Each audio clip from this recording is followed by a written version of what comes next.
আপনাদের প্রভাব প্রতিপত্তির ক্ষেত্রে আমি খালি স্মরণ করা দিতে চাই, রেলের 3 জনের কথা আপনি শুনছেন। আপনাদের উপদেষ্টা, আপনাদের সরকার, আপনাদের উপদেষ্টা তার বাবাকে ঠিকাদার হিসাবে নিয়োগ দিয়ে আপনি শুনছেন।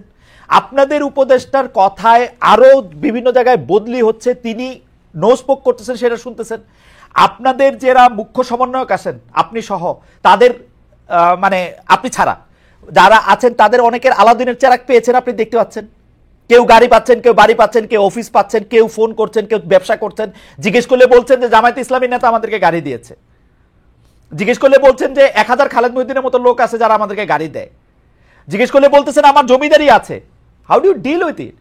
আপনি আমারে বলেন, আসিফ মাহমুদ, আপনি সরকারে না থাকলে আসিফ মাহমুদ সজীব ভুঁইয়ার বাবা আজকে ঠিকাদারের লাইসেন্স পেয়েছেন, একটা পত্রিকায় এসছে, এটা যদি সাংবাদিক না দেখাই দিত উনি বাদ দিতেন তাকে। কিন্তু আপনারা কিন্তু সংস্কারের কথা আসলেই আপনাদের এক ধরনের গায়ে জ্বর আসতেছে। কিন্তু সেই জ্বরটা কোথায় আসতেছে আমি বলি, শুধু একটা দুটো জায়গায়। কিন্তু একটা জায়গায় হচ্ছে 2 বারের বেশি প্রধানমন্ত্রী থাকতে পারবে না। আপনারা 2 বারের বেশি প্রধানমন্ত্রী কেন চান বলেন তো? একটা লোকের 2 বারের বেশি প্রধানমন্ত্রী হওয়া দরকার কি? এইটা আপনারা সংস্কারের মধ্যে একটা শব্দের উপর দৃষ্টি দিতেছেন পর কেন 2 বারের বেশি প্রধানমন্ত্রী হইতে হবে একটা লোকের? হ্যাঁ, আমাদের বক্তব্যটা এরকম জি, যে আমরা দেখেন প্রথমে বললাম যে প্রধানমন্ত্রী তিনি হবেন কনসিকিউটিভলি 2 টার্মস হওয়ার পরে 3 টার্ম যদি তিনি হয়, তখন সাইকোলজিক্যালি এবং ফিলোসফিক্যালি দেখবেন যে তার একটা ডিক্টেটরশিপ হওয়ার প্রবণতা থেকেই যায়। তাহলে এটা বাদ দিলে কি হয়? পর 2 বার না থেকে পুরো 2 বার করলে কি হয়? না, আপনাদেরটা আপনি যেটা বলছেন এটা আপনার ভিউজ। আমাদের আমরা প্রায় 50 বছরের মতো রাজনৈতিক অভিজ্ঞতা থেকে আমরা বলছি যে আরেকজনের অধিকারকে আপনি খর্ব করতে পারেন না। এটা জনগণের চাওয়া। থার্ড টাইমের পরে 4th টাইম তিনি যদি হতে চান, থার্ড টাইম বাদ দিয়ে হতে চান, তার যদি সেই সক্ষমতা থাকে, সেই যোগ্যতা থাকে, জনগণ যদি তাকে ভোট দিতে চায়, তার যে প্রিভিলেজ, এই নাগরিক অধিকার, এটাকে আপনি বঞ্চিত করবেন কেন? বঞ্চিত করবেন এটা আপনি মনে করছেন যে এটা অধিকার। কিন্তু আমরা জনগণ যারা, তারা আমরা বুঝতে পারতেছি না যে আপনি কেন 2 বারের বেশি আপনার প্রধানমন্ত্রী থাকতে হবে। 2 বারের বেশি প্রধানমন্ত্রী না থাকলে এক ধরনের বাংলাদেশে দেখেন, বাংলাদেশে এক ধরনের উত্তরাধিকার রাজনীতি শুরু হয়েছে। এক উত্তরাধিকারের রাজনীতি বাংলাদেশে, উত্তরাধিকার শুধু রাজনীতি ক্ষেত্রেই না, আসলে অর্থনীতি, ব্যবসা, চাকরি বাকরি সব ক্ষেত্রেই আমরা উত্তরাধিকার দেখি। এমনকি সম্পাদকদের মধ্যে আমরা দেখি সম্পাদকের ছেলে সম্পাদক হইতে। তো এটা তো ভালো সিস্টেম না। এর জন্য তো অন্যদের তো আপনার জায়গা ছাড়তে হবে। তো আপনি যদি 2 বারের বেশি প্রধানমন্ত্রী হওয়ার জায়গা থাকে, তাহলে অন্য কেউ তো। খালেদ ভাই, আপনি যে উত্তরাধিকারের কথাটা বলছেন, কেউ যদি যোগ্যতার ভিত্তিতে, আমার ছেলে যদি যোগ্যতার ভিত্তিতে রাজনীতি করতে পারে, আপনি ক্ষমতা রাজনীতি করতে পারে, আপনি বলবেন যে হেলাল রাজনীতি করতে, অতএব তার ছেলে রাজনীতি করতে পারে। এটা কি হয়? আপনি বলেন, আপনি তার অধিকারে খর্ব করছেন না? অবশ্যই খর্ব করতেছি। সে যদি রাজনীতি করতে আসতো একজন কর্মী হিসাবে, হেলাল ভাই, সে যদি রাজনীতি করতে, আপনার ছেলে যদি জার্নালিস্ট হয়, কেউ কি বলবে খালেদ ভাই জার্নালিস্ট ছিল, তার ছেলে জার্নালিস্ট হতে পারবে না? না, সেটা না ভাই। বাংলাদেশের সিস্টেমটা যদি এরকম হইতো, হেলাল ভাইয়ের ছেলে রাজনীতি করতে আসতেছেন একজন কর্মী হিসাবে, কালক্রমে তিনি সবকটা ধাপ পার হয়ে তিনি এটা করতেছেন। কিন্তু বাংলাদেশের রাজনীতিতে এটা হয় না রে ভাই। আমি আপনারও অনুরোধ করতেছি, আপনি একটু খেয়াল করে দেখেন, এটা হয় না। নেতার ছেলেদের আগমন বা মেয়েদের আগমন এটা ল্যাটারাল এন্ট্রি হয়। এইটা যতদিন পর্যন্ত, আমি একটু বলি খালেদ ভাই, আমরা একটু আদিবরে শুনবো না? আদিবরে শুনে আবার আসি। এই প্রশ্নটা উত্তর শেষ করি আমি। দেখেন, পৃথিবীর কোন দেশে একজন পলিটিশিয়ানের ছেলে পলিটিশিয়ান কি হয় না? হয়। আপনার নেহেরুর মেয়ে, আপনার ইন্দিরা গান্ধী কি হয়েছে না? ইন্দিরা গান্ধীর ছেলে সঞ্জয় গান্ধী, রাজীব গান্ধী হয়েছে না? তার ছেলে এখন রাহুল গান্ধী হচ্ছে, এবং খুব খারাপ স্থানে কি হচ্ছে না? এবং খুব খারাপ উদাহরণ হিসেবে হয়েছে, খুব খারাপ উদাহরণ হিসেবে হয়েছে। এই জন্য আজকে কংগ্রেস শেষ। আপনি খুব ভালো উদাহরণ দিয়েছেন, এই জন্য কিন্তু আজকে কংগ্রেস শেষ। কংগ্রেস শেষ কিন্তু আজকে এই জন্য। কংগ্রেস শেষ এটা আপনার ধারণা, কংগ্রেস শেষ আপনার ধারণা। জর্জ বুশের ছেলে কি আপনার হচ্ছে না? আমেরিকার সবগুলি স্তর পার হয়ে আসবে ভাই। আপনার আরো বিভিন্ন দেশে আপনার নেতার ছেলেরা নেতা হতে পারে যোগ্যতার ভিত্তিতে। ওকে, ঠিক আছে, এটা আপনি বুঝলেন যে নেতার ছেলে নেতা হতে পারে যোগ্যতার ভিত্তিতে। এটা আপনার ভিউ। আমি আমার ভিউটা বা আমার প্রশ্নটা আমি করছি। আমি একটু জনাব আরিফুল ইসলাম আদিব আপনার কাছে যাই। আরিফুল ইসলাম আদিব, এখানে আমার একটু 2টা কথা বলার। আপনি বিএনপি থেকে রাজনৈতিক উদারতা আশা করতেছেন, কিন্তু এনসিপি একটি নতুন রাজনৈতিক দল, 2 মাসের কম বয়সে একটি রাজনৈতিক দল, কিন্তু প্রথম থেকেই বিএনপিকে যে ভাষায় তার আক্রমণ করে আসছে, যেভাবে বিএনপিকে প্রতি পদে পদে যেন এই 16 বছরে বিএনপির এত যে দেখেন, আমি কিন্তু স্পষ্ট করে বলি, বিএনপির পক্ষে কিন্তু কোনো একটা আওয়ামী লীগের ছদ্মাবরণে লুকানোর সম্ভাবনা ছিল না। যেই সম্ভাবনা বা যেই সুযোগ জামায়াত ইসলামের ছিল, যেই সুযোগ অনেক সময় আপনাদের ছিল, বিএনপির কিন্তু সেই সুযোগ ছিল না। বিএনপিকে তাদের নিজের নামে আন্দোলন করতে হয়েছে, রাস্তায় মার খেতে হয়েছে। আমি কথা বলছিলাম হেলাল ভাইয়ের সঙ্গে, হেলাল ভাইয়ের এগেনস্টে শুধু 204টি মামলা হয়েছে, এর মধ্যে তিনি কনভিক্টেড হয়েছেন বিভিন্ন জায়গায়। কিন্তু আপনারা প্রথম থেকেই একটা উদ্যোগ হয়তো নিয়েছিলেন যে বিএনপিকে বাতিল করার, এবং বিএনপিকেই আপনারা একটা রাজনৈতিক প্রতীক, এবং বিএনপি নামে আপনারা বিভিন্ন ধরনের প্রকাশ্যে বলেছেন বিএনপি নাকি আওয়ামী লীগের সাথে একজোট হয়ে কোন একটা কাজ করছে। মানে কি ভয়ঙ্কর! মানে আওয়ামী লীগের এই 16 বছরের দুঃশাসনের সবচেয়ে মানে আমি বলবো নির্মম এবং সবচেয়ে ছড়ানো বলি হচ্ছে বিএনপির লোকজনেরা। কিন্তু আপনারা প্রথম থেকেই বিএনপির কোনো ক্রেডিট নাই, বিএনপি বালুর ট্রাক সরাতে পারে না সহ আপনারা যখনই সুযোগ পেয়েছেন তখনই বিএনপিকে আসলে আক্রমণ করে কথা বলেছেন। মানে এইটা ঠিক হয়েছে কিনা? আপনাদের দলের মধ্যে এই ব্যাপারটা নিয়ে আলোচনা হয়েছে কিনা? আমাদের প্রথমেই আমাদের অভ্যুত্থান যেদিন 5ই আগস্ট ঐতিহাসিক মুহূর্ত, সেই জায়গা থেকে আপনি যদি প্রথম যে সংবাদ সম্মেলনটা করা হয়েছে ছাত্রদের পক্ষ থেকে, সেখানে প্রথমেই বলেছিল যে জুলাই আগস্টে যারা শহীদ হয়েছেন তাদেরকে জাতীয় বীর, একই সাথে গত 16 বছরে যারা গণতান্ত্রিক লড়াইয়ে এবং যারা জীবন হারিয়েছেন, যাদেরকে গুম খুন হত্যা করা হয়েছে, তাদেরকে শ্রদ্ধার সাথে স্মরণ করেছে। এবং প্রথম যে 5টা পয়েন্ট বলেছিল সেখানে 2 নম্বর পয়েন্ট এটা ছিল যে 16 বছরে যারা শহীদ হয়েছেন, যারা জীবন দিয়েছেন, তাদেরকে শ্রদ্ধার সাথে স্মরণ করা। অর্থাৎ প্রথম দিনে আন্দোলনে যেখানে বৈষম্যবিরোধী ছাত্র আন্দোলনে তখন তার যে সমন্বয়ক ছিলেন নাহিদ ইসলাম, সংবাদ সম্মেলনে এই বিষয়টি সুস্পষ্টভাবে আদিব ভাই বলেছেন। আদিব ভাই আমি একটা কথা বলি, আদিব ভাই একটু খালি খেয়াল করে দেখেন, আদিব ভাই একটু খালি খেয়াল করে দেখেন, আপনি রাগ হয়েন না, একটু খেয়াল করে দেখেন। আপনি দেখেন 16 বছর অবদানের কথা আপনি বাদ দেন, জুলাই আগস্টের শহীদের মধ্যে বিএনপির বা ছাত্র দলের একজন কর্মী ছিলেন ওয়াসিম। পাঠ্য বইতে শহীদদের কথা বলা হয়েছে, ওয়াসিমের নাম বাদ। এই কয়দিন আগে একটা লেজার শো করা হলো, ওয়াসিমের নাম বাদ। আপনাদের মুখে কোনোদিন আমরা ওয়াসিমের নাম শুনি না। এইটার কারণ কি? আপনারা কি ইচ্ছা করে ভুলে যান, বাদ দেন, কি করেন এটা? মানে বিএনপি করে কি সে শহীদ হয়ে অপরাধ করছে? স্পষ্টভাবে আমরা এখানে স্লোগান, আমাদের এখানে 2টা স্লোগান দেওয়া হয়। একটা হচ্ছে আবু সাইদ মুগ্ধ, শেষ হয়নি যুদ্ধ। আরেকটা হচ্ছে যে সাইদ ওয়াসিম মুগ্ধ, শেষ হয়নি যুদ্ধ।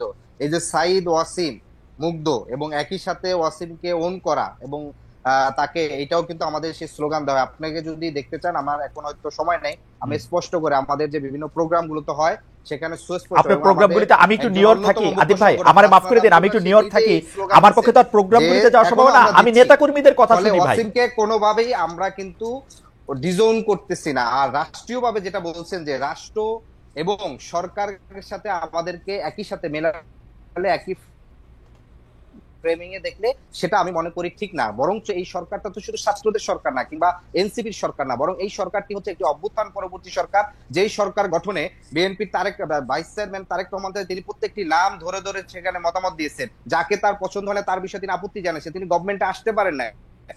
তারপরে যদি এই সরকারের যতজন উপাচার্য নিয়োগ হয়েছে তাদের যদি আপনারা তালিকা দেখেন, তাদের রাজনৈতিক ওরিয়েন্টেশন দেখেন, প্রত্যেকটা জেলায় যারা পিপি হয়েছেন, জেলা জজ হয়েছেন, অ্যাটর্নি জেনারেলের যারা যুক্ত হয়েছেন, সহকারী attorney general, deputy attorney general, প্রধান বিচারপতি থেকে শুরু করে আপনারা প্রত্যেকটা জায়গায় যদি দেখেন, তাহলে রাষ্ট্রের কমপক্ষে 70% বেশি প্রভাব প্রতিপত্তি পদবিতে বিএনপি এখানে করছে।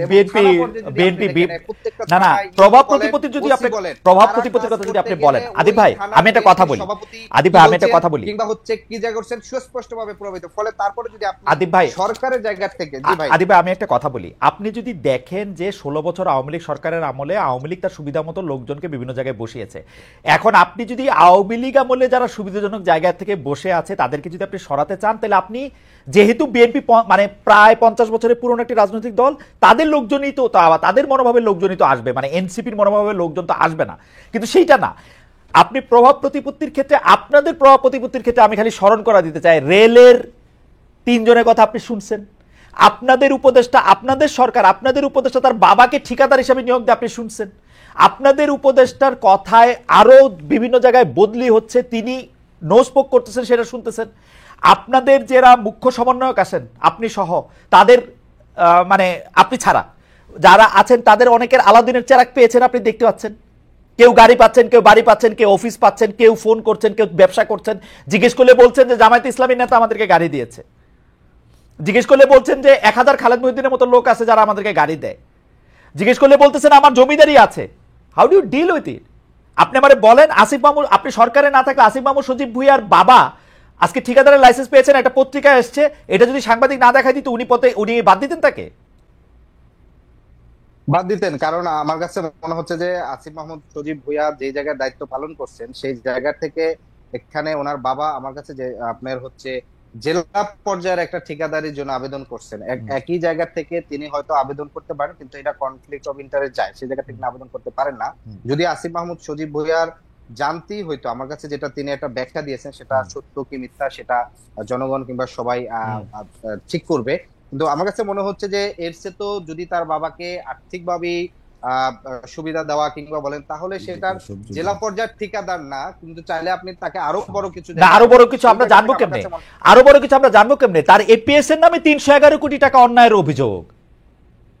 ভাই এপিএস এর তো সাইডিং অথরিটি অভিযোগ ভাই, এটা মানে স্পেসিফিক যদি বলা হয় যে সূত্র ধরে যে কোন সূত্রে কোন তাকে বাদ দেওয়া হয়েছে, এটা তো ঠিক। তাকে বাদ দেওয়া হয়েছে, এটা তো ঠিক। মানে হ্যাঁ, তাকে বাদ দিতে হয়েছে, এটা তো ঠিক না। বাদ দেওয়ার ক্ষেত্রে সেখানে আমরা দুটো ব্যাখ্যা দেখেছি। মুয়াজ্জেম হোসেন তিনি ব্যাখ্যা দিয়েছেন যে তিনি পড়াশোনা কিংবা অন্য ক্যারিয়ার করতে চাচ্ছেন, সেই কারণে তিনি নিজের থেকে আবেদন করছেন, পরবর্তীতে সরকার তার আবেদন। এই ব্যাখ্যা আপনার কাছে সন্তোষজনক মনে হয়েছে? আর গাজী তানভীরের ব্যাপারটা? আর গাজী তানভীরের ব্যাপারটা আপনার গাজী তানভীরের, হ্যাঁ, গাজী তানভীরের বিষয়ে দেখেন যে প্রথমে যে বক্তব্যটা আসছে এনসিটিভির কে উল্লেখ করে ঢাকা পোস্টে প্রথমে আমরা দেখেছিলাম একটি নিউজ হয়েছিল, পরবর্তীতে তারপরের দিন গাজী তানভীর তিনি সেটার ব্যাখ্যা দিয়ে তিনি একটা সংবাদ সম্মেলনও করেছিলেন এবং আমাদের সংগঠনের মধ্য থেকে তার সাথে এই বিষয়ে আলাপ করেছিলেন। পরবর্তীতে যখন একাধিক অভিযোগ তার বিরুদ্ধে আসা হয় এবং আপনারা দেখেছেন যেটা সাংগঠনিকভাবে কিন্তু আমাদের তাকে সাময়িক অব্যাহতি দেওয়া হয়েছে এবং সাংগঠনিক তদন্ত করে পরবর্তী পদক্ষেপ নেওয়া হবে। ফলশ্রুতিতে এখানে যে অভিযোগ কিংবা হচ্ছে যে জায়গাটাই তোলা হয় না কেন, সংগঠনের মধ্যে প্রত্যেকে কিন্তু একটা জবাবদিহিতার মধ্যে দিয়ে যেতে হয়, যেটা এই সংগঠনের প্রত্যেক সদস্যর প্রত্যেক কর্মীর কিন্তু তার নেতৃত্বকে প্রশ্ন করার জায়গা আছে, তাকে জবাবদিহি করে তাকে সঠিক পথে নিয়ে আসার জায়গাটা আছে, যেটা আমরা বাংলাদেশের রাজনৈতিক কালচারে একেবারে নতুন। আমি অ্যাবসলিউটলি এটা আপনার সাথে একমত, আমরা বাংলাদেশের রাজনৈতিক কালচারে এটা দেখি না। কিন্তু আমি আপনার এই পর্যায়ে শেষ প্রশ্ন করি, আমি আপনাদের অনেক বড় শুভাকাঙ্ক্ষী, সেই হিসাবে এই প্রশ্নটার জবাব আমি প্রতি অনুষ্ঠানে খুঁজি, এখনো খুঁজতেছি। সংগঠন হিসেবে আপনাদের কোনো জবাবদিহিতা আছে? আমি সেটার মধ্যে বলতেছি যে আপনারা নাকি একটা কোম্পানি থেকে বেশ কিছু টাকা নিয়ে এই যে ইফতার করছেন 5 স্টার হোটেলে, আপনারা একটা কোম্পানি, যে কোম্পানিটার বিরুদ্ধে অভিযোগ আছে, নানা ধরনের অভিযোগ, তাদের বাসায় আপনারা থাকেন, তাদেরকে বাসা ভাড়া দেন না বা দেন, বা তাদেরকে আপনারা পরিষ্কার করার দায়িত্ব নিছেন, আপনারা যার তার ইচ্ছা তার কাছ থেকে টাকা নেন, এই কথা কি ঠিক? এবং তার নামে মামলা তখন উঠে যায়। সম্পূর্ণ এই কথাগুলো সম্পূর্ণই অভিযোগ এবং ভিত্তিহীন। কারণ আপনি দেখেন কি বলা হয়েছে যে আমাদের বর্তমান যে অস্থায়ী অফিসটি আছে রূপায়ণ টাওয়ারের পঞ্চম লিফটের 5ম তলা, এখানে বলা হয় যে রূপায়ণ টাওয়ারের পক্ষ থেকে আমরা এটা ফ্রি দেই। এই আমরা যে জায়গাটা থাকি এটা রূপায়ণ কর্তৃপক্ষের না, রূপায়ণ কর্তৃপক্ষ এটা ডেভেলপমেন্ট কোম্পানি, তারা যখন এটা ভবন আপনারা কি ভাড়া দেন? তারা শেয়ার দেন ভাই, ধরে বিভিন্ন জায়গায় বিক্রি করেন এবং প্রতি মাসে আমাদের এইটা 2 লক্ষের অধিক টাকা ভাড়া পে করে এবং বিদ্যুৎ বিল পে করে আমাদের এখানে বসটা চলে। এই ভাড়ার টাকাটা কোথা থেকে আসে ভাই? যে ছবিটার প্রেক্ষাপটে এই ভাড়াটা কোথা থেকে আসে? যে প্রেক্ষাপটে বলা হয়েছে যে একটা অফিস চালানো হয়, আব্দুল হান্নান মাসুদের কোনো ব্যক্তিগত অফিস না, এটা আমাদের নাগরিক কমিটির যে অফিসটা ছিল সেই অফিসে আমরা। আওয়ামী লীগের সাধারণ সম্পাদকের তো এত বড় অফিস ছিল না, আওয়ামী লীগের সাধারণ সম্পাদকের এত বড় অফিস দেখি নাই। হান্নান মাসুদের অফিস যেটা দেখছি, আওয়ামী লীগের সাধারণ সম্পাদকের এত বড় অফিস ছিল না। না না না, হান্নান মাসুদের এটা আলাদা অফিস না ভাই, এটা একটা ভুল তথ্য ছড়িয়েছে, সে একটা ছবি দিয়েছে এবং সেটা তার এই ছবিটা দিয়েছে। আমি এখন এই যে আপনার সাথে যেই রুমে বসে টকশো করতেছি, এটা আমাদের সাংগঠনিক রুম। আমরা যখন আসি এখানে নেতৃবৃন্দের সাথে কথা বলা কিংবা কেউ যদি আমাদের সংগঠনের সাথে কথা বলতে চান, আমি যে রুমে কথা বলতেছি এই রুমের ছবি হান্নান মাসুদ দিয়েছে, যেটিকে আসলে আপনার হচ্ছে তার আলাদা অফিস, যে অনেক বড় অফিসের মালিক হচ্ছে, যেটাকে আসলে আচ্ছা ঠিক আছে ভাই, বাংলাদেশের রাজনৈতিক দলগুলির মধ্যে আপনারা একলাই না, কিন্তু আপনারা আমার একটা কথা বলেন তো, যে আপনারা কি রূপায়ণের টাকাটা যেটা ভাড়া দেন, রূপায়ণ টাওয়ারে যে আপনাদের অফিসের টাকাটা ভাড়া দেন, এই টাকা রূপায়ণের না, এইটার এই ফ্লোরের মালিক অন্য একজন, অন্য একজনের যে টাকা ভাড়া দেন, ঠিক আছে, অন্য একজনের, এইটাও নতুন তথ্য, অন্য একজনের যে ভাড়া দেন সেই ভাড়ার টাকাটা কোথা থেকে আসে আপনাদের? কেউ দেয় আপনাদের? জি জি, না না কেউ দেয় না, এটা আমাদের অফিস থেকে দেওয়া হয়। এটা সরে গেছে। আচ্ছা, আরেকটা জিনিস হচ্ছে যে আপনারা যে ইফতার পার্টিটা করেছেন সেটা কি কোনো একটা নির্দিষ্ট কোম্পানির থেকে টাকাটা নিয়ে আপনারা এটা করেছিলেন? না না না, এবং তার জন্য এই কোম্পানির লোকেরা খুব সুখে শান্তিতে আছে, এখন খুব আরামে ঘুরে বেড়াচ্ছে। হোটেল ইন্টারকন্টিনেন্টালে, ভাই আমি একটু বলতে দিতে হবে 1 মিনিট এট লিস্ট। হোটেল ইন্টারকন্টিনেন্টালে আমাদের শুধুমাত্র সকল মানে এই বাংলাদেশে এই ইফতার মাহফিলটা একটা ঐতিহাসিক। আমরা সেখানে উল্লেখ করছি ফ্যাসিবাদ বিরোধী সকল রাজনৈতিক দল, ছাত্র নেতৃত্ব, শ্রমিক নেতৃত্ব, আলেম ওলামা, সিভিল সোসাইটি এবং সকল অ্যাক্টিভিস্টদের নিয়ে সম্মানে একটি ইফতার মাহফিল হয়েছে। সেখানে ছাত্র দলের সভাপতিও আসছেন, আবার বিএনপির স্থায়ী কমিটির সালাউদ্দিন ভাই আসছেন। কারণ আমরা মনে করছি এই অভ্যুত্থানে শুধুমাত্র রাজনৈতিক দলগুলো একক ভূমিকা রাখেনি, রাজনৈতিক দলগুলোর পাশাপাশি সকল ছাত্র সংগঠন, শ্রমিক সংগঠন, শ্রেণী পেশার লোকেরা সবাই ভূমিকা রাখছে। ফলে সকলের সম্মানে সেই ইফতার মাহফিলটি হয়েছে এবং সেটি হয়েছে আমাদের সদস্যদের যে থেকে যে অর্থ দেওয়া হয়েছে এবং আমাদের শুভাকাঙ্ক্ষী যারা আছেন তাদের অর্থের মাধ্যমে, কোনো কোম্পানির মাধ্যমে। আপনারা যেটা বলতে চাচ্ছেন সেটা আমি নিজেই সরাসরি বলি, আপনারা বারবার যেটা একটা উড়ো অভিযোগ যে বলা হয়েছে যে বসুন্ধরা কিংবা কোন একটা কোম্পানির কাছ থেকে 1,500 কোটি টাকা এনসিপি পেয়েছে, সেই 1,500 কোটি টাকার মাধ্যমে চলতেছে। তাহলে ভাই 1,500 কোটি টাকা যদি হয় তাহলে এই সংগঠনের তো আমি অন্যতম একজন গুরুত্বপূর্ণ নেতা, তাহলে আমি তো মিনিমাম 50 কোটি টাকা পাওয়ার কথা। আমাদের সেই এই অভিযোগটা সম্পূর্ণ ভিত্তিহীন। বরং এই যে বসুন্ধরা গ্রুপের, আপনি দেখেন বাংলাদেশের ইতিহাসে এরকম হয়েছে কিনা নজির আমি জানি না, যে একজন তথ্য উপদেষ্টা মানে তথ্য মন্ত্রণালয়ের দায়িত্ব ছিলেন, তিনি দায়িত্ব ছাড়া ঠিক 30 দিনের মধ্যেই কিন্তু ওয়াসার কোথায় তার সুপারিশে 1-2 জন নিয়োগ হয়েছেন কিনা সেটা নিয়ে গণমাধ্যমে সুস্পষ্টভাবে নিউজ আসছে।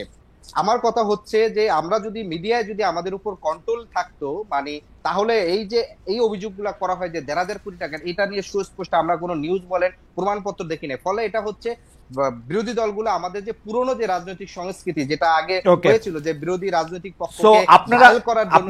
ঠিক আছে আমার মনে হয় আপনার বক্তব্য পরিষ্কার। আদিব ভাই আমাকে এটা বলতে হবে, আপনি 2 মিনিট বলে ফেলছেন, 2 মিনিট বলছেন ভাই। না 1 মিনিট দেখেন, আপনারা যে গ্রুপটার বিষয়ে অভিযোগ তুলছেন সেটা সুস্পষ্ট প্রমাণ নাই, তারপর আপনারা বারবার তুলছেন। কিন্তু একই সাথে আমরা দেখেছি আগস্টের 1 সপ্তাহ বা আগস্ট মাস যেতে না যেতেই বিএনপির পেশাজীবী সংগঠনের সাধারণ সম্পাদক বসুন্ধরার ইস্ট ওয়েস্ট মিডিয়া গ্রুপের মিডিয়া কনসালটেন্ট হয়ে লক্ষাধিক টাকার বেতনে সেই বসুন্ধরা গ্রুপের ত্রাণকর্তা হিসাবে হয়েছেন, ত্রাণকর্তা হিসাবে তিনি হয়েছেন এবং বসুন্ধরার বাকি মিডিয়াগুলোর কে সম্পাদক। আমরা এই অভিযোগটাও করতে চাই। আদিব ভাইয়ের এই অভিযোগের সাথে আমি একমত, জনাব আদিব আপনার এই অভিযোগের সাথে আমি একমত, 100% একমত। ফলশ্রুতিতে বিএনপি তার নিজের নেতা কর্মীদেরকে বসুন্ধরার প্রলোভন থেকে রক্ষা করতে পারে না, তারা সেই ভিত্তিহীন অভিযোগটা আমাদেরকে করে থাকে রাজনৈতিক পুরনো রাজনৈতিক চর্চার জায়গা থেকে। ওকে, আপনার প্রিয় আমার প্রিয় খ্যাতনামা অর্থনীতিবিদ ডক্টর রহমান সোবহানের কথা আপনি নিজেই বলেছিলেন। আমরা দেখি ডক্টর রহমান সোবহান আপনাদের সম্পর্কে কি বলেছেন। তিনি বলছেন মাঠ পর্যায়ে আওয়ামী লীগের অনুপস্থিতির ফলে ক্ষমতার যে শূন্যতা তৈরি হয়েছে সেই জায়গা দখল করেছেন বিএনপির কর্মীরা। এই শূন্যতার সুযোগ নিয়ে বিএনপির কর্মীদের অনেকে দখলদারি ও চাঁদাবাজিতে জড়িয়ে পড়েছেন, যার ফলে উদ্বেগ দেখা দিয়েছে যে পুরনো অভ্যাসের মৃত্যু সহজে হবে না। এ ধরনের অভিযোগে অনেককে বহিষ্কার করা সত্ত্বেও দৌরত্ব কমানো যায়নি। আমাদের প্রশ্ন, এই তৃণমূলের উপরে আপনাদের আসলে কতটা, কেন্দ্রের কতটা এরকম ভূমিকা রয়েছে? কারণ সত্যি সত্যি কিন্তু হেলাল ভাই, সরকারি চাকরি করছি, সরকারি চাকরিজীবীদের অনেকেই আমার বন্ধু, আমি বিসিএস একাডেমিতে পড়াইছি বইলা অনেকেই আমার ছাত্রছাত্রী, তাদের অনেকেই আমাকে এই অভিযোগ সরাসরি জানিয়েছে। মানে আপনি যদি আমাকে অবিশ্বাস করেন আমার কিছু করার নাই, কিন্তু দ্যাটস দ্য ফ্যাক্ট। আপনি এই সম্পর্কে যদি একটু বলেন যে এই আওয়ামী লীগের শূন্যস্থান বিএনপি দখল করেছে কিনা। আমি আপনি যে প্রশ্নগুলো করেছেন সব প্রশ্নের সাথে আমি একমত, কিন্তু আমাকে উত্তর দেওয়ার সুযোগ জি প্লিজ প্লিজ প্লিজ, কারণ আপনার প্রশ্নের ক্যানভাসটা অনেক বড় হয়ে গেছে। আমি এখন আদিবের কথা বলবো না, রহমান সোবহান স্যার যেটা দুইটাই বলেন ভাই, দুইটাই বলেন ভাই। এবং আপনিও একটা কথা বলছেন। আমি বলছি দেখেন, যে বাংলাদেশের পলিটিক্সে যে এতদিনের যে ক্রিমিনালাইজেশনকে লালন করা হয়েছিল দীর্ঘ এই আপনার 53 বছর পরে বিএনপি এই যে অভিযোগগুলো আপনারা আসছে, আমি সেই অভিযোগগুলোকে অ্যাকসেপ্ট করছি কিনা তাই দেখেন। আমি তো অ্যাকসেপ্ট করছি, আমি কি আউট অ্যান্ড আউট ডিনাই করছি না, আমি ডিনাই করছি না। এই যে ডিনাইল টেন্ডেন্সিটা আমাদের নেই, অ্যাকসেপ্ট করছি। অ্যাকচুয়াল ফ্যাক্ট, অ্যাকচুয়ালটা কি সেটা জন্য আমরা তদন্ত করছি এবং ব্যবস্থা নিচ্ছি, যেটা গত 53 বছরে ছিল না। অর্থাৎ আমাদের অ্যাটিটিউডটা পরিষ্কার যে আমরা যে ক্রিমিনালাইজেশনটা 53 বছরে হয়েছে বিভিন্ন রাজনৈতিক দলের মধ্যে, তার প্রতি আমরা অ্যাড্রেস করছি, অ্যাকসেপ্ট করছি, ব্যবস্থা নিচ্ছি। কিন্তু অন্য রাজনৈতিক দল সেইটাকে আপনারা অ্যাকসেপ্টই করছেন না, ডিনায়াল টেন্ডেন্সিতে রয়েছেন। ইভেন দেখেন, আমরা যেহেতু আমাদের ক্ষমতা খুবই সীমিত, আমরা একটা সাংগঠনিক ব্যবস্থা নিতে পারি, আইনি কোনো ব্যবস্থা নিতে পারি না। কিন্তু বর্তমান সরকার, এই অন্তর্বর্তী সরকার কেন কোনো আইনি ব্যবস্থা নিচ্ছে না? আমাদের দল তো পরিষ্কার করে বলছে, যেহেতু আমরা সাংগঠনিক ব্যবস্থা নিচ্ছি, আইনের ব্যবস্থা আপনারা নিবেন। অন্য রাজনৈতিক দল এটা অ্যাকসেপ্টই করছে না। তাহলে আজকে নতুন যে রাজনৈতিক ব্যবস্থার প্রবর্তন হবে, যে সংস্কারের কথা বলা হয়, তার সেই দৃষ্টিতে বিএনপি অন্যান্য রাজনৈতিক দল এবং সরকারের থেকে এক ধাপ এগিয়ে রয়েছে, যেহেতু আমরা অ্যাকসেপ্ট করছি, তদন্ত করছি এবং বিচার করছি আমাদের সীমিত সামর্থ্যের মধ্যে। সুতরাং রেহমান সুবহান স্যার যেটা বলছেন যে আওয়ামী লীগের চলে যাওয়ার ফলে যে শূন্যতা সৃষ্টি হয়েছে, আওয়ামী লীগ যখন ছিল রাজনীতিতে, আমি আওয়ামী লীগের ক্রিমিনালাইজেশন বা আওয়ামী লীগের মিটেন্সির কথা বলছি না, তখনও বিএনপি আওয়ামী লীগের সাথে মোকাবেলা করেছে ন্যায্যতা প্রতিষ্ঠার জন্য। অর্থাৎ এখানে কোনো শূন্যতা না। আওয়ামী লীগ চলে যাওয়ার পরে শূন্যতা সৃষ্টি হলে নতুন রাজনৈতিক দল বা অন্যান্য নিষিদ্ধ রাজনৈতিক দল যেগুলো আওয়ামী লীগ করেছিল, তারা সেই জায়গাটা পূরণ করেছে। বিএনপি পূরণ করবেন, বিএনপি তো সার্ভাইভ করছে, সে আপনার গত 50 বছর ধরে আমরা রাজনীতি করছি। অর্থাৎ স্যারের এই থিওরিটার সাথে আমি এইটা বলছি। আরেকটি কথা আদিব যেটা বলছে, দেখেন আমাদের সরকারে রয়েছে আপনার এনসিপি তো সরকার স্পন্সর্ড একটি দল, এটা তো অস্বীকার করলে হবে না। সরকার স্পন্সর্ড একটি দল, অতএব সরকারের সমস্ত সুযোগ সুবিধা তারা ব্যবহার করবে, এটাই স্বাভাবিক, এটা আপনি যেটা বললেন। সুতরাং আপনার যে না, কিন্তু হেলাল ভাই আপনি একটু বড় ক্যানভাস করে কথা বলতেছেন বলে আমি একটু বলি। আপনি সরকারের কথা বলতেছেন, কিন্তু এনসিপি যে বলছে যে প্রশাসনে বেশিরভাগ বিএনপির লোক, এটা কি ভুল? আমি তো 10টা ডিসির মধ্যে 8টা ডিসি সাহেব আমার সাথে কথা বলার আগে প্রথম কথা বলে, ভাই আমি কিন্তু বিএনপি করছি। আজকে হেলাল ভাই আপনি জানেন আপনার মুখ চেনা লোক যারা এখন প্রশ্নে আছেন, তাদের মধ্যে অনেকেই কিন্তু আপনার মুখ চেনা, আপনি জানেন যে তারা ছাত্রদল করছে, তাদের কেউ কেউ আপনারে ধরে হলে সিট বরাদ্দ দিয়েছে। আমি একটা কথা বলি ভাই খালিদ ভাই, বাংলাদেশ যখন ৭১-এর স্বাধীনতা হলো, এরপরে বাংলাদেশ যে সমস্ত লোক যে সামরিকীকরণ হয়েছিল, মিলিটারাইজেশন হয়েছিল, একই সাথে পলিটিসাইজেশন হয়েছিল, রাজনীতিকরণও হয়েছিল। বাংলাদেশের লোক কোনো না কোনো রাজনৈতিক মতবাদে বিশ্বাসী, তাই না? ছাত্রদল করলে সে বিশেষ পরীক্ষায় পাশ করলে অফিসার হতে পারবে না, এটা কিন্তু ঠিক না, এটা একটা অন্যায্য কথা। আমার বক্তব্য হলো যে গত 17 বছরে বিএনপি সমর্থন করে বা বিএনপির মতবাদে বিশ্বাসী এরকম হাজারের মতো নেতাকর্মী অফিসারদেরকে আপনার ওএসডি করা হয়েছে, কর্মচ্যুতি করা হয়েছে, চাকরি থেকে বরখাস্ত হয়েছে। 5ই আগস্টের পরে আপনি মাত্র হয়তো 30 থেকে 40%কে আপনি ওএসডি মুক্ত করে সংযুক্ত করেছেন। বিএনপি সমর্থিত কোনো লোক এখনো পদায়ন হয়নি, অথচ বা নিয়োগও পায়নি। অথচ আপনি জানেন যে এই যে ডিসি নিয়োগের কথা বললেন, বাংলাদেশের 64টা জেলার ডিসি নিয়োগে এই যে নতুন রাজনৈতিক দল তখনও তারা হয়ে ওঠেনি, তাদের যে দৌরাত্ম্য ছিল, যে নিয়োগ বাণিজ্য পত্রিকা এসেছিল, 64টা জেলার ডিসি নিয়োগের পত্রিকা সমস্ত নিউজ আপনি জানেন যে কি পরিমাণ দৌরত্ব হয়েছিল। এবং বাংলাদেশের সমস্ত পদায়নে তাদের যে ভূমিকা রয়েছে, যেহেতু তারা সরকারে রয়েছে, এখানে বিএনপির আপনার কোন লোক এখনো পদায়ন বা মনোনয়ন হয়নি। আর আপনি বলছেন যে বিএনপির যদি কোনো লোক কোথাও পদায়ন বা নিয়োগ পেয়ে থাকে, সেই লোকটার যোগ্যতা আছে কিনা, আপনি বিএনপি করছে সমর্থন করে, সে তার সমর্থন করে বিধায় তিনি পদায়ন পাবেন না, নিয়োগ পাবেন না, এটা ঠিক না। তারপরে আমি বলছি যে আমাদের যত লোকের কর্মচ্যুতি হয়েছিল, ওএসডি হয়েছিল, তার 30 থেকে 40% লোক কেবল সংযুক্ত হয়েছে, এখনো পদায়ন বা কিছুতে যায়নি। সচিবদের মধ্যে সেটা বলছি। না হেলাল ভাই, এখন যারা সচিব আছেন তাদের সচিবদের মধ্যে সব আপনাদের লোক না? না, এটা এখন তো সব চুক্তিভিত্তিক নিয়োগ দিচ্ছেন আপনি, সব আমাদের লোক হবে কেন? সব তো চুক্তিভিত্তিক নিয়োগ। আপনাদের সময় মানে ইসমাইল জবিউল্লাহ ভাইরে জিজ্ঞেস করি তো নিয়োগ দেওয়া হচ্ছে সব, তাই তো? এটা তো আপনি একটা মানে কথা বললেন, এটা কি আসলে সত্য কথা? আমার তো মনে তাই। আমি তো সচিব, আপনার মনে, কারণ ইসমাইল জবিউল্লাহ ভাই খুবই মানে আমি চাকরিতে থাকার সময় উনি চাকরিতে ছিলেন, খুবই সম্মানিত একজন সচিব। তিনি আবার বিএনপির রাজনীতিও করেছেন পরে, এবং তিনি জানেন সবাইকে আলাদা আলাদা করে। আমি শুনেছি সিনিয়র কোনো নিয়োগ দেওয়ার ক্ষেত্রে তার সাথে পরামর্শ করা হচ্ছে অনেক ক্ষেত্রেই। তাইলে সরকারের যে 3 জন উপদেষ্টা রয়েছে এনসিপির, বা সরকার নিজে কেন এটা করছে? দোষটা তো সরকারের, এখানে বিএনপির তারা সরকার চালাচ্ছে, আপনার বর্তমান যে নতুন রাজনৈতিক দল তারা, এবং ডক্টর ইউনূস সরকার চালাচ্ছে। তিনি যদি বিএনপির সাথে যোগাযোগ করে, এই দোষটা কি বিএনপির? তবে আমার কাছে যে তথ্য আছে, এই কথাটা সর্বৈব সত্য কথা না।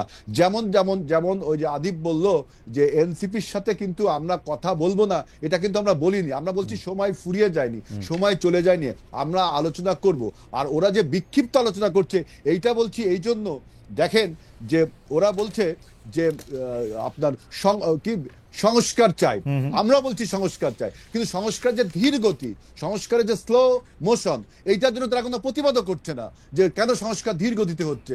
সংস্কার চাচ্ছে যত জোরে উচ্চস্বরে, যখন সংস্কার যে হচ্ছে না, দৃশ্যমান কিছু হচ্ছে না, তার জন্য তত উচ্চস্বরে কিন্তু কথা বলছে না।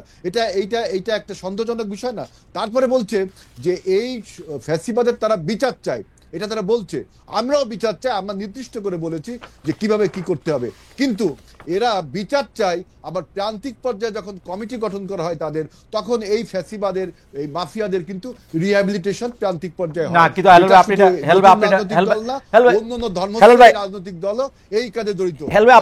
কত বড় প্যারাডক্স! না না হেল ভাই, আপনি এটা কি বললেন? এখন আওয়ামী লীগের বিচার, আপনি নিচে হেল ভাই আপনি কি বললেন? আমরা একটু আদিব সাহেবের কাছে যাই, কিন্তু আপনি এটা কি বললেন? এখন যদি আওয়ামী লীগের 5 জন সাবেক মন্ত্রী বিএনপিতে জয়েন করতে চায়, আপনারা নিবেন না তার দলে? না না, এখন শোনেন, আমরা বলছি যে আওয়ামী লীগের যে রাজনৈতিক দল হিসেবে তারা নিষিদ্ধ করার ব্যাপারে সবচেয়ে স্পষ্ট পজিশন এনসিপি, অফেন্স তারা সবচেয়ে স্পষ্ট পজিশন এনসিপির আওয়ামী লীগ দল হিসেবে নিষিদ্ধ করার। বিএনপি বা জামাতের অবস্থান স্পষ্ট পজিশন, বিএনপির স্পষ্ট পজিশন যে আওয়ামী লীগ যে জেনোসাইডের সাথে জড়িত, যে অফেন্সের সাথে তারা জড়িত, যে ক্রিমিনাল অ্যাক্টিভিটির সাথে জড়িত, যে মানি লন্ডারিং এর সাথে জড়িত, তাদেরকে অবশ্যই ইন্ডিভিজুয়ালসের বিচার হতে হবে, আওয়ামী লীগ দল হিসেবে তাদের বিচার হতে হবে। এবং আওয়ামী লীগ নামে কোন দল আপনার যদি রাজনীতি করে তাহলে ফ্যাসিবাদের একটি জাগরণ হবে, আমরা এই ব্যাপারে স্পষ্ট। কিন্তু আমি বলছি শুধু এনসিপি না, আমাদের যে অন্যান্য রাজনৈতিক দল আছে তারা যখন প্রান্তিক পর্যায়ে আপনার কমিটিগুলো করে, তখন কিন্তু তারা তাদের শক্তি সঞ্চয় করবার জন্য এই পলাতক মাফিয়াদেরকে রিহ্যাবিলিটেশন করছে। আপনারা তো পলাতক মাফিয়াদের সীমানার ওই পারে দিয়ে আসছেন টাকা নিয়ে। পলাতক মাফিয়াদের কি করবেন এখন? ফালাই দিবেন বঙ্গোপসাগরে? কেউ না কারো না কারো দলে তো যাবে, ওদের দলে না গেলে আপনাদের দলে আসবে, বিচার হবে, আপনাদের দলে আসবে, তো বিচার তো হবেই, বিচার হবে, তাদের বিরুদ্ধে মামলা হবে, বিচার হবে, তারা দলে যেতে পারবে না। আবার আপনি আপনার দলের যোগদান করাবেন এবং আপনি বলবেন, যেমন সার্জিস আলম বলছে যে কম অপরাধ, বেশি অপরাধ, মাঝারি অপরাধ, তাদেরকে দলে নেওয়া হবে। আমি আপনার কাছে আসবো আবার। আমি কিন্তু দেখেছি সীমান্ত এলাকায় আওয়ামী লীগের লোকজন যারা পার হয়েছে তারা বিএনপির লোকজনকে টাকা দিয়ে পার হয়েছে, এমন গুজবও আছে। এটা গুজব কিনা সত্য কিনা আমি জানি না। না না না, দেখেন আওয়ামী লীগের যে সমস্ত লোক তো পালিয়ে গেছে, আমরা তো প্রথমে প্রশ্ন তুলেছি যে এই লোকগুলো পালালো কিভাবে? আপনাদেরকে টাকা দিয়া, আমাদের প্রশ্ন তুলেছি, আপনাদেরকে টাকা দিয়া। হেলাল ভাই আপনাদেরকে টাকা দিয়া। আপনি খুলনা অঞ্চলে এত জনপ্রিয় নেতা, আপনি জিজ্ঞেস করে দেখেন সাতক্ষীরা যশোরে কি হয়েছে। হেলাল ভাই আপনি প্লিজ জিজ্ঞেস করে দেখেন, আমি আসতেছি আপনার কাছে, আপনি এখনই জিজ্ঞেস করেন সাতক্ষীরা যশোর দিয়ে যারা পালাইছে তারা বিএনপির লোকজনের টাকা দিচ্ছে কিনা, আপনি জিজ্ঞেস করে দেখেন স্থানীয় বিএনপির লোকজন। তাহলে সরকার সেটা ইনিশিয়েটিভ নিচ্ছে না। আর সরকার তো অত বড় না বিএনপির মতো, বিএনপি তো সরকারের চেয়ে বড়। তাহলে সরকার কি চাচ্ছে? সরকার তাহলে আমাদের মধ্যে একটা অনৈক্য তৈরি করে, আমাদের মধ্যে একটা মিসআন্ডারস্ট্যান্ডিং ক্রিয়েট করে, সরকার কি তাহলে এই ডক্টর ইউনূস সরকার যেভাবে এক্সপোজার দিচ্ছে তার নিজের ব্যাপারে, যেভাবে নিজের অপরিহার্যতা তুলে ধরছে, তাহলে কি আমাদের মধ্যে একটা মিসআন্ডারস্ট্যান্ডিং করে তিনি দীর্ঘদিন ক্ষমতায় থাকতে চায়? আমার কাছে এই প্রশ্ন উঠে আসবে। আচ্ছা, এই প্রশ্ন নিয়ে আমরা একটু আদিবের কাছে যাই।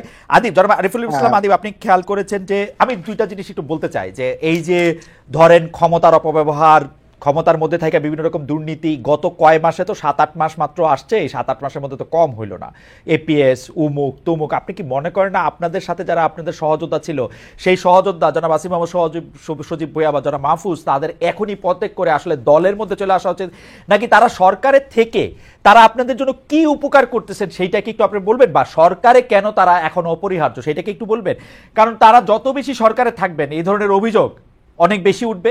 এবং আমরা সাদা বাংলায় আমরা এটা দেখতে পাবো, যখনই আপনারা সংস্কারের কথা বলবেন, নির্বাচন দীর্ঘায়িত করার কথা বলবেন, আমরা বুঝবো যে আপনারা কোনো না কোনোভাবে টাকা পয়সা কামাচ্ছেন, দুর্নীতি করতেছেন, এর জন্য বেশি সময় থাকতেছেন, পরে গিয়া আপনারা একটা ঘোলাটে পরিস্থিতিতে আপনারা এটা নির্বাচন করতে চান, যার জন্য আপনারা গণপরিষদের কথা বলেন, এখন আরেকবার স্থানীয় সরকারের কথা বলেন, নির্বাচন পেছানোর কথা বলেন, ইত্যাদি ইত্যাদি ইত্যাদি। একটু যদি জবাব দিতেন। আমার কাছে মনে হচ্ছে যে বিএনপি, হেলাল ভাই যেটা বলছেন যে বিএনপি গণহত্যার বিচার চায় কিংবা হচ্ছে সংস্কার চায়, কিন্তু তাদের রাজনৈতিক তৎপরতা শুধুমাত্র নির্বাচন কেন্দ্রিক, কিভাবে নির্বাচনকে দ্রুত করা যায় কিংবা নির্বাচনের দিকে বাকি দলগুলোকে এক ধরনের বাধ্য করে কিংবা প্রলোভন দেখে নানাভাবে হচ্ছে দলগুলোকে এনসিপির বাহিরের সকল দলকে তাদের নিজস্ব বলয়ে নিয়ে এসে একটি বড় ধরনের জোট কিংবা করে দেন হচ্ছে আপনার এটিকে এনসিপি কে এক ধরনের প্রতিপক্ষ হিসাবে তারা দেখছে। ফলে আমার কাছে যেটা মনে হচ্ছে যে এটা খুব সুস্পষ্ট যে তাদের যে বলা সেটার সাথে এটার আসলে মিল নেই। এবার আপনি যে বিষয়টি বলেছেন যে সরকারের থেকে তাদের দুজন কি লাভ হচ্ছে, দেখেন আমাদের এখানে অভ্যুত্থানে অংশগ্রহণ করেছেন সকল বিভিন্ন শ্রেণী পেশার মানুষ এবং যারা আগে বিভিন্ন রাজনৈতিক দলের সাথে সংগঠিত ছিলেন এবং সংগঠিত ছিলেন না তারাও কিন্তু অভ্যুত্থানে অংশগ্রহণ করেছেন। বর্তমানে সরকারে দুজন উপদেষ্টা আছেন, জনাব মাহফুজ আলম এবং আসিফ মাহমুদ সজীব ভুঁইয়া, তারা তাদের রাজনৈতিক সিদ্ধান্ত তারা গ্রহণ করবেন।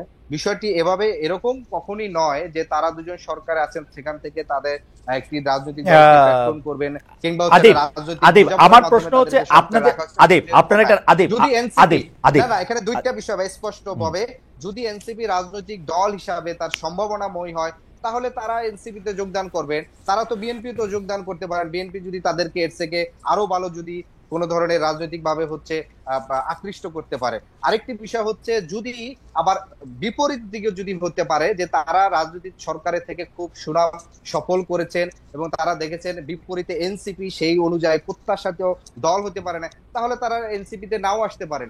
আদিব আমার প্রশ্ন মানে ব্যাপারটা তো আলাদা একটি বিষয়। আদিব আমাদের প্রশ্ন, আপনাদের তো নানা ধরনের কথা আলোচনা হয়, আপনারা যদি একটি নতুন রাজনৈতিক দিলে আপনারা একটা লক্ষ্য ঠিক করবেন, একটা ইশতেহার ঠিক করবেন, কিভাবে আপনারা এগিয়ে চলবেন সেটা ঠিক করবেন। এই দুইজন সরকারে থাকার ফলে কি আপনাদের সুবিধা হচ্ছে? আপনারা যতই বলেন তারা সরকার, সেটা তো আর হবে না। তাদের মধ্যে থেকে একজন প্রত্যেক করে আপনাদের একটা দলের আহ্বায়ক হয়েছেন, সুতরাং তাদেরকে বলা হয়েছে যে ডক্টর ইউনূস বলেছেন তারা হচ্ছে আমার নিয়োগকর্তা।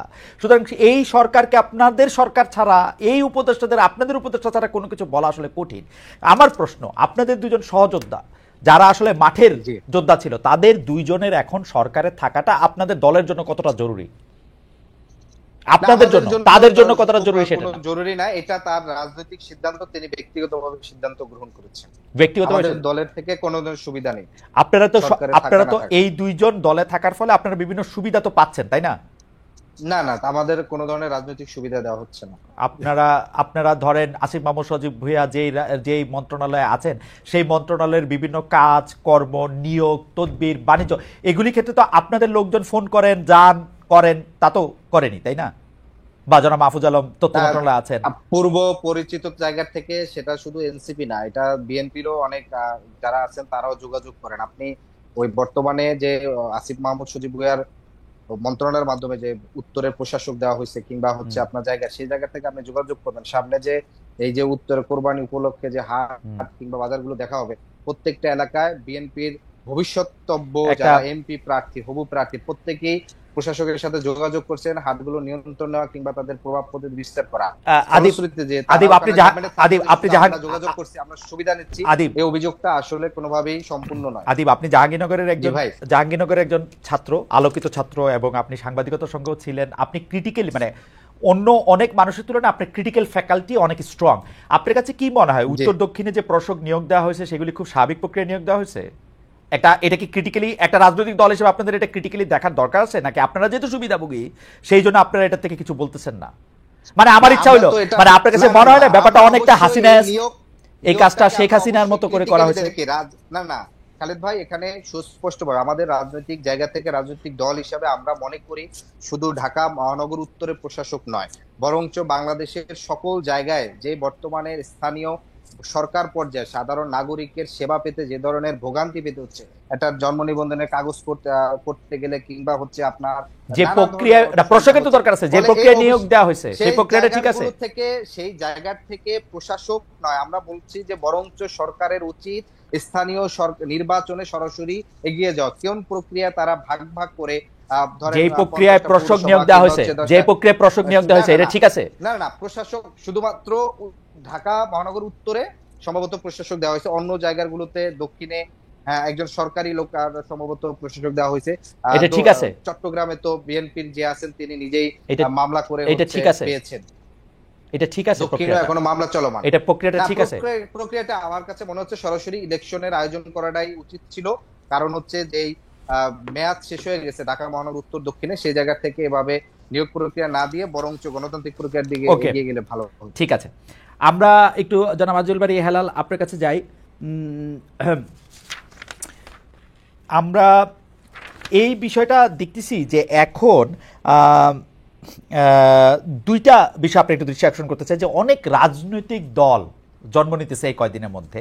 সেই রাজনৈতিক দলগুলি মধ্যে সাবেক সেনা কর্মকর্তার রাজনৈতিক দল, ডেস্টিনির সাবেক এমডি, রাজনীতি বাইরের নানা মানুষ রাজনৈতিক দল প্রতিষ্ঠা করছে। এটাকে কিভাবে দেখতেছেন? আওয়ামী লীগ আমলে বিশেষ করে 24-এর জাতীয় নির্বাচনে অংশগ্রহণমূলক দেখাতে নাম সর্বস্ব দলগুলিকে অনেকগুলিকে নিবন্ধন দেওয়া হয়েছিল, যখন এগুলিকে কিংস পার্টি বলা হতো। এটা এরকমই একটা প্রক্রিয়া কিনা, আপনারা এই প্রক্রিয়াটার সঙ্গে আছেন কিনা? আরেকটা হচ্ছে যে আপনাদের শীর্ষ নেতারা প্রতিশ্রুতি দিচ্ছেন যে বিএনপি ক্ষমতায় গেলে শিক্ষিত বেকারদের জন্য ভাতার ব্যবস্থা করা হবে, 18 মাসে 1 কোটি চাকরির ব্যবস্থা করা হবে। এই দুইটা আসলে কেমনে করা হবে সেটাও যদি আমাদেরকে একটু বলতেন, যে আপনারা আসলে এই যে রাজনৈতিক দলগুলো হঠাৎ করে আমরা যাদেরকে আবির্ভাব দেখতেছি, আগমন দেখতেছি, নিবন্ধনের জন্য লাইন দেখতেছি, তাদের পিছনে আপনারা আছেন কিনা হেলাল ভাই? আর দুই হচ্ছে আপনারা এগুলি যেই প্রতিশ্রুতি দিচ্ছেন এটা কেমনে পালন করবেন? দেখেন, আমি এই প্রশ্নটা উত্তর দিতে চাই এইভাবে যে বাংলাদেশে এখন একটা পলিটিক্যাল আনসার্টেনিটি চলছে। আমরা চাচ্ছি যে ডিসেম্বরের মধ্যে নির্বাচনটা হোক, এবং কিভাবে নির্বাচনটা হবে তার একটা রোডম্যাপও চেয়েছিলাম, কিন্তু সরকার কখনোই এ ব্যাপারে একটা সুপারফিশিয়াল কথা বলছে, ধোঁয়াশা সৃষ্টি করছে। সমস্ত রাজনৈতিক দলগুলো যখন সংস্কার চাচ্ছে, নির্বাচন চাচ্ছে, সরকার কোনো কথা বলছে না। এখন যে কথাটা বললেন, যে সমস্ত পলিটিক্যাল পার্টিসগুলো এখন গ্রো করছে, এটা কি কার স্পন্সরে? সরকারের কোনো উদ্দেশ্য থেকে হচ্ছে না? বাংলাদেশের মানুষ তো একটু হুজ্জতে বাঙালি বলে একটা কথা আছে, আপনার বিচারপতি হাবিবুর রহমানের একটা বই আছে, দেখবেন যে হুজ্জতে বাঙালি। যে হুজ্জতে বাঙালি বা হুজ্জতে বাংলাদেশি, এরা তো এই নতুন এই ব্যবস্থায় নতুন নতুন রাজনৈতিক দল। আচ্ছা হেলাল ভাই, মাঝখানে একটা প্রশ্ন করি, ইলেকশন কবে হবে? এটাতে সরকার যেটা বলছে এটার মধ্যে কি কোনো অস্পষ্টতা ছিল? ডক্টর মোহাম্মদ ইউনূস ডিসেম্বরে বলছে যে ডিসেম্বর থেকে শুরু করে, মানে গত বছর ডিসেম্বরে বলছে, এই বছর ডিসেম্বর থেকে শুরু করে জুন পর্যন্ত সময়ই নির্বাচন হতে হবে, নির্বাচন হবে, এবং উনি কনসিস্টেন্ট আছেন ওনার এই কথায়, কনসিস্টেন্টলি বলছে। জি, কিন্তু তিনি কেন বলছে না যে নির্বাচনটা আসলে কবে হবে এবং কিভাবে হবে? স্কেডিউলটা কবে জুলাই মাসে দিবে, নির্বাচনে জুলাইতে দিবে, সময় আসলে দিবে ভাই, সময় আসলে দিবে, জুন জুলাই মাসে দিবে। রাজনৈতিক দলগুলো কি পদ্ধতিতে to hold a free and fair ইলেকশনের জন্য কি কি করবে তারা, এই যে রোড ম্যাপটা, দ্যাট মিনস যে স্কেডিউলটা কবে ঘোষণা হবে, কারা কারা প্রার্থী হবে, নির্বাচনটা কবে হবে। যেমন আপনার 2007 সালের অভিশপ্ত সরকার বলেছিল 2 বছর পরে সে নির্বাচন হবে। এই সরকার কিন্তু সবাই নির্বাচনের কথা বলছে, তিনিও নাকি বলছে, ডেটটা কেন ঘোষণা করে না? সময় মতো ঘোষণা করবে হেলাল ভাই, একটু ওয়েট করেন।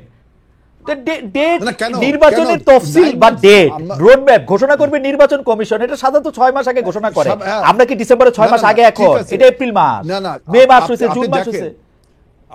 আপনি দেখেন, আপনার 91 সালের এইরকম একটা সরকার, যদিও তত্ত্বাবধায়ক সরকার ছিল, এটা অন্তর্বর্তী সরকার 3 মাসে করেছে, পরপর 3টি ইলেকশন 3 মাসে হয়েছে। 2007 সালের যে সরকারটা ছিল, এটা মতলববাজি করে এইরকম, এই সরকার যেমন বিভিন্ন রকম টার্মিনোলজি লেক্সিকন ব্যবহার করে, যে সংস্কার, তারপরে আপনার বিচার, স্থানীয় সরকার, আরো অনেক টার্মিনোলজি ব্যবহার করে, ঠিক 2007 সালের সরকার এরকম একটা টার্মিনোলজি ব্যবহার করে 2 বছর ক্ষমতায় থেকে 17 বছরের স্বৈরাচার বা ফ্যাসিবাদ একটা প্রসব করেছিল। এই জন্য আমরা এই সরকারের মধ্যে এরকম কিছু এক্সপোজার আমরা দেখতে পাচ্ছি, যে বিভিন্ন রকম টার্মিনোলজি ব্যবহার করছে।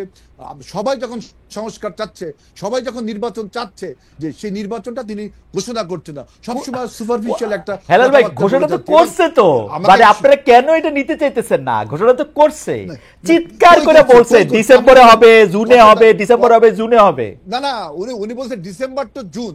তাহলে কি আপনি এটা কোনো ডেট হইলো? সুন্দর ডেট, মাত্র 6 মাসের একটা ব্যক্তি রাখা হয়েছে, সুন্দর ডেট। আগের কোন সরকার কি এই কাম করেছে? আগে বাংলাদেশে কি এই প্রেসিডেন্ট ছিল যে সরকার এসে অনির্দিষ্টকালের জন্য থাকবে, বলবে যে আমি দিচ্ছি? ছিল তো, এই আওয়ামী লীগের আমলে প্রেসিডেন্ট ছিল, ওর যখন ইচ্ছা ইলেকশন দিছে, যখন ইচ্ছা ইলেকশন দেয় নাই আওয়ামী লীগ।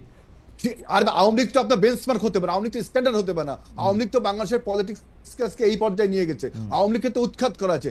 এখন আপনি যদি আবার আওয়ামী লীগের মতো বিহেভ করেন তাহলে জনগণ এটা মানবে না। আপনাকে সুনির্দিষ্ট টাইম তো বলা উচিত, বলে দিবে। আপনি যদি আমি হেল ভাই আমাদের এই অনুষ্ঠানের মাধ্যমে আমি আপনাকে আশ্বস্ত করতেছি, আপনারা যথা সময়ে ইলেকশনের ডেট আপনারা শুনবেন, কার্যক্রম শুনবেন। আপনারা প্রস্তুত আছেন কিনা সেটা খেয়াল করেন। আমার কাছে কেন জানি মনে হয় বিএনপি প্রস্তুত নাই, বিএনপি এইসব শুধু শুধু কথাবার্তা বলে। আমার কাছে মনে হয় বিএনপির প্রস্তুতি কম। না, আপনি এত অ্যাসিওর করছেন যে সরকার নির্বাচনের ডেট ঘোষণা করবে, তাহলে কি সরকারের সাথে আপনার কোনো সক্ষতা? না, আমি সরকারের কথা সরাসরি শুনি, আমি সেই জন্য আমি বুঝতে পারি সরকারের কথা সরাসরি। আমি কোন আপনার মতো এত গোপন তথ্য আমার কাছে নাই, আমার কাছে সরাসরি তথ্য আছে। কিন্তু সরকার বলছে ইলেকশন দিবে। খালেদ ভাই, আপনি শুনে আপনার মনে হচ্ছে যে সরকার ইলেকশন দেবে, কিন্তু আমার দৃষ্টিভঙ্গিতে কারণ হেলাল ভাই আপনি মহান এবং উদার মানুষ, আপনি দিবেন না। হেলাল ভাই কারণ কি আমি আপনাকে বলি, কারণ আপনার আমি ছোটবেলা থেকে, ছোট না মানে ধরেন 30 বছর ধরে চিনি, আপনি মহান এবং উদার মানুষ। আপনি মনে করতেছেন এনসিপি শক্তি আপনার চেয়েও বেশি, এই জন্য এনসিপি যেহেতু ইলেকশন চায় না, এনসিপি ইলেকশন না চাইলে সরকারও ইলেকশন থেকে সেটা সাকাম করবে, এটা হবে না ভাই। এনসিপি না, আমি এনসিপি কে প্রতিপক্ষ বা মনে করেন তো ভাই, আমাদের চেয়ারম্যান কিন্তু বলছে যে এবারে নির্বাচনটা অনেক শক্ত হবে, তাই না? একটু শক্ত হবে না, এইটা আপনাদের ভয় দেখার জন্য বলে, একটু শক্ত হবে না, উনিও জানে এটা। না, এনসিপি কে আমি প্রতিপক্ষ মনে করছি না। আমি বলছি যে আপনারা যে বলছেন যে নির্বাচন চাওয়া একটা ক্রিমিনাল অফেন্সের মধ্যে আমাদের নিয়ে আসছেন, অথচ দেখেন গত ঈদে, এই ঈদে আমাদের নতুন রাজনৈতিক দল আপনার কি সমবিবহারে আপনার নির্বাচনের প্রচার চালালো না, যে আপনার কখনো গাড়িতে, কখনো ভ্যানে, কখনো রিক্সায়, তাহলে আবার টেলিভিশন এসে বলছে নির্বাচন দেরি করে হবে, আবার কিন্তু নির্বাচনের কাজ করছে। যেমন জামাতে ইসলামী বাংলাদেশ, দেখেন 300 আসনে নমিনেশন দিয়ে ঠিক আছে, তারা বলছে নির্বাচন চাচ্ছে না। অর্থাৎ আপনার মুখে বলছে এক কথা, টেলিভিশনে এসে আমি অবশ্য আরেক কথা। আমার সাথে ডক্টর মোহাম্মদ ইউনূসের এত ক্লোজ ডোর কোনো কথা কখনো হয় নাই, মানে এই ইলেকশনের বিষয়ে, সেই জন্য আমি বলতে পারবো না। কিন্তু আমি সরাসরি আমি দেখতে পাচ্ছি ডক্টর ইউনূস কনসিস্টেন্টলি বলে যাচ্ছেন যে বড়জোর আর কয়টা মাস সহ্য করেন। হেলাল ভাই আমরা একটু জনাব আদিবের কাছে যাই। ব্ল্যাক এন্ড হোয়াইট দিলে সমস্যা কি? আপনি দিবে তো এটা সাধারণত ইলেকশন কমিশন দেয়, ইলেকশন কমিশন সেটা বলবেও। এই সরকার তো আর বলবে না যে আমরা কবে ইলেকশন। আপনি একটা উদাহরণ দেখেন যে এই ডক্টর ইউনূস সরকার বলল যে ডিসেম্বরের মধ্যে নির্বাচন করবার সমস্ত ব্যবস্থা করতে নির্বাচন কমিশনকে বলল। হ্যাঁ, আমি দেখলাম 2 ঘন্টার মধ্যে তার প্রেস উইংতে বলা হচ্ছে যে ডক্টর ইউনূস সরকার এরকম বলিনি। এই জন্য আমি বলছি যে ডক্টর ইউনূস সরকারের ভিতরে কি কোনো সরকার রয়েছে যারা নির্বাচন করতে চায়? হেলাল ভাই এরশাদের বিরুদ্ধে আন্দোলন কইরা শেখ হাসিনার বিরুদ্ধে 15 বছর আন্দোলন করে এত ভয় আপনারা কেন পাইতেছেন আমি বুঝতেছি না। বিএনপি ভীতু দলে পরিণত হয়েছে। হেলাল ভাই বিএনপি ভীতু হয়ে গেছে, এই 16 বছর রাজপথে থাইকা বিএনপি ভীতু হয়ে গেছে। আপনি চাইলে আপনি বাংলাদেশের বড় রাজনৈতিক দল, আপনি চাবেন, জনগণ চাবে ইলেকশন হবে, সুতরাং আপনার রাজনীতির ইলেকশনের দিকে মনোনিবেশ করেন। আমরা একটু জনাব আব্দুল্লাহ আদিবকে যাই। যে জনাব আদিব, আমার খালি একটাই প্রশ্ন, আপনারা কি ইলেকশন ভয় পান? ইলেকশনটা আপনারা তো পিছাইতে বলেন কেন? আমার তো মনে হয় যে আপনারা মাঠে যাবেন, রাজনীতি করবেন, এই বছরই আপনারা এমপি হবেন, ক্ষমতা দখল করবেন, সরকার গঠন করবেন, তা না। জুলাই আগস্টের স্পিরিট তো একটা চেতনা, একটা আদর্শ, এটা তো থাকবে সবার মনে। আপনারা একটা রাজনৈতিক নয়া বন্দোবস্তের দিকে আগে যাবেন, সেটাই হওয়া উচিত না? কিন্তু আপনারা ইলেকশনের বিপক্ষে কথা বলতে বলতে এমন একটা অবস্থা তৈরি করছেন যে আমার কাছে মনে হয় এই যে ইলেকশন চাই বললেই লোকে আমার উপরে ঝাঁপায় পড়ে। 100টা গালি খাইতেছি যে ইলেকশন চাই কেন, মানে ইউনূস সরকার, আপনাদের দলের লোকরা বলে ইউনূস সাহেবই বলে 5 বছর দরকার। এগুলি কিরকম? আপনারা জনগণের মতামত নিতে এত ভয় কেন পান? খালেদ ভাই, এখানে আপনি অভিজ্ঞতা থেকে দেখবেন যে আমরা বারবার সুস্পষ্টভাবে একটি বিষয় বলেছি যে নির্বাচনের টাইমলাইন নিয়ে আমাদের এখানে বিন্দুমাত্র নির্বাচন পিছানো কিংবা নির্বাচন এগিয়ে নিয়ে আসে এই বিষয়ে আমরা সুস্পষ্টভাবে কোনো বক্তব্য দেইনি। আমাদের দলের পক্ষ থেকে অফিসিয়ালি বারবার যে জিনিসটি বলা হয়েছে যে সরকারের পক্ষ থেকে যে সময় দেওয়া হচ্ছে ডিসেম্বর টু জুন, এই সময় নিয়ে আমাদের কোনো আপত্তি নেই। বরং আমরা মনে করি যে যদি মৌলিক রাষ্ট্রের না ভাই, আমি আপনার কথার সাথে একমত নাই, কথা নাই, বার্তা নাই। আপনাদের দলের প্রধান কয়া বসলো যে এই প্রশাসনে বিএনপি আছে, এখানে নির্বাচন নিরপেক্ষ হবে না, আমরা নির্বাচনে যাব না। ভাই প্রশাসন নিরপেক্ষ না বলতে কি আপনারা ইউনূস সাহেবরে বুঝান, আসিফ সাহেবরে বুঝান, মাহফুজ আলম সাহেবরে বুঝান। তিনি নাহিদ ইসলাম যে বক্তব্য দিয়েছেন, আমাদের আহ্বায়ক, তিনি বলেছেন যে সরকারের প্রশাসনে বিএনপির প্রভাব প্রতিপত্তি রয়েছে, সেই জায়গা থেকে আপনি নিজেও কিন্তু ইতিপূর্বে বলেছেন যে সারা দেশের প্রশাসনিক গুলাতে যারা যেভাবে বসে, সেই জায়গা থেকে বলছে যে প্রশাসনের নিরপেক্ষতা নিয়ে প্রশ্ন তুলছেন এবং বলছে যে আমরা নির্বাচনে যাব কিনা সেটা বিবেচনা